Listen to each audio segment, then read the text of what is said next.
दोस्तों, आज की कहानी है देवरानी ने कैसे सास से अपनी बातें मनवाई। जब प्रिया दुल्हन बनकर ससुराल आई तो कुछ दिनों में ही उसे समझ में आ गया कि इस घर में रेखा जी मतलब कि उसकी सासू माँ का ही राज चलता है। उन्हें किसी से भी ना सुनना पसंद नहीं था। उनके घुटनों में दर्द रहता था, इसलिए वो खुद ज्यादा काम नहीं करती थी, लेकिन बैठे बैठे ही पूरे घर को अपनी उंगलियों पर नचाती थी। खाने में क्या बनाना है, घर में क्या सामान लाना है, यहाँ तक कि घर के सदस्य किस त्योहार पर कौन से कपड़े पहनेंगे ये भी वही तय करती थी। लेकिन उनकी इस आदत के कारण उनकी बड़ी बहू प्रिया की जेठानी सुनीता दबे स्वर में उनको ना करने की कोशिश करती रहती थी, जिसके कारण रेखा जी उससे ज्यादा खुश नहीं रहती थी। बाद में उसे भी सासू माँ की बात माननी ही पड़ती थी। प्रिया बहुत समझदार और सुलझी लड़की थी और उसका स्वभाव भी मधुर था, इसलिए उसकी जेठानी के साथ बहुत बनती थी। दोनों देरानी जेठानी रसोई का काम कर रही थी तो प्रिया ने कहा, भाभी आज खाने में मटर पनीर बना लेते हैं। सुनीता ने उसे चुप होने का इशारा करते हुए कहा, ये सोचने का काम हमारा नहीं है। सासू माँ जो कहेगी रसोई में वही बनता है। जब रेखा जी से पूछा कि खाने में क्या बनाना है तो उन्होंने कहा सीताफल की सब्जी बना ले। तो सुनीता ने धीरे से कहा, लेकिन मम्मी जी बच्चे सीताफल की सब्जी नहीं खाते। तो रेखा जी ने गुस्से में कहा, बड़ी बहू बच्चों को सब कुछ खाने की आदत डालनी चाहिए। सुनीता मुंह बनाते हुए रसोई में वापस आकर सीताफल काटने लगी। प्रिया चुपचाप ये सब देख रही थी। तीज का त्योहार आने वाला था। प्रिया के ससुराल में उसकी पहली तीज थी, इसलिए वो बहुत खुश थी। एक दिन सुनीता प्रिया के कमरे में बैठी थी तो प्रिया उसे अपने मायके से आई हुई साड़ियाँ दिखाने लगी। प्रिया ने चहकते हुए कहा, भाभी तीज पर मैं तो ये हरी वाली साड़ी पहनूंगी और आप क्या पहनोगी?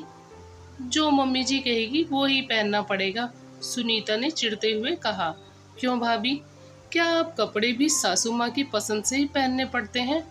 हाँ प्रिया, इस घर में तो ऐसा ही होता है, ना कहने का तो सवाल ही नहीं उठता। प्रिया ने भी ये मन ही मन तय कर लिया, इस ना को वो हाँ में बदलने की कोशिश जरूर करेगी।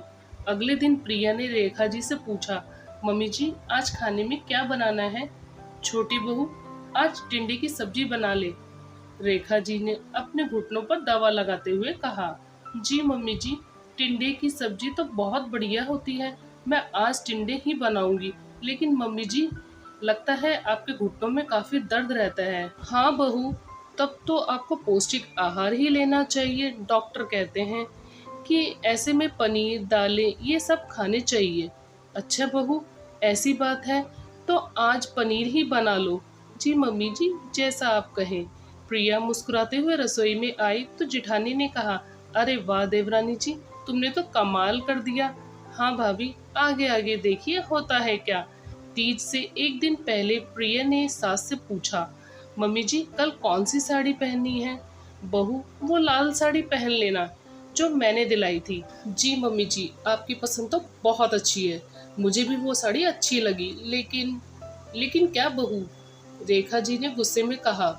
वो पड़ोस वाली आंटी की बहू कह रही थी कि मेरी लाल साड़ी उसकी लाल साड़ी से हल्की लग रही है, लेकिन मैंने तो साफ साफ कह दिया मम्मी जी की पसंद बहुत अच्छी है और मेरे पास उससे भी बहुत अच्छी अच्छी साड़ियाँ हैं। मैंने ठीक कहा ना मम्मी जी? हाँ हाँ बहू। फिर थोड़ा सोचकर उन्होंने कहा, बहू एक काम करो, तुम इस बार कोई दूसरी भारी साड़ी पहन लो, ये लाल साड़ी फिर कभी पहन लेना। जी मम्मी जी, जैसा आप कहें। फिर प्रिया ने अपनी पसंद की हरी साड़ी पहनकर ही तीज की पूजा की। प्रिया की जेठानी सुनीता को बहुत आश्चर्य हो रहा था कि प्रिया सासू माँ से अपनी बात कैसे मनवा लेती है। सासू माँ तो किसी की नहीं सुनती।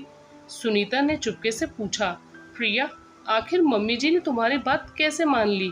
प्रिया ने मुस्कुराते हुए कहा, भाभी ये सब तो बस जी मम्मी जी का कमाल है। सुनीता हैरान थी। इतने में रेखा जी की आवाज आई, बड़ी बहू जरा सबके लिए चाय बना दो। इस बार बिना सोचे सुनीता भी बोल पड़ी, जी मम्मी जी। दोस्तों, आपको ये कहानी कैसी लगी हमें कमेंट करके जरूर बताएं।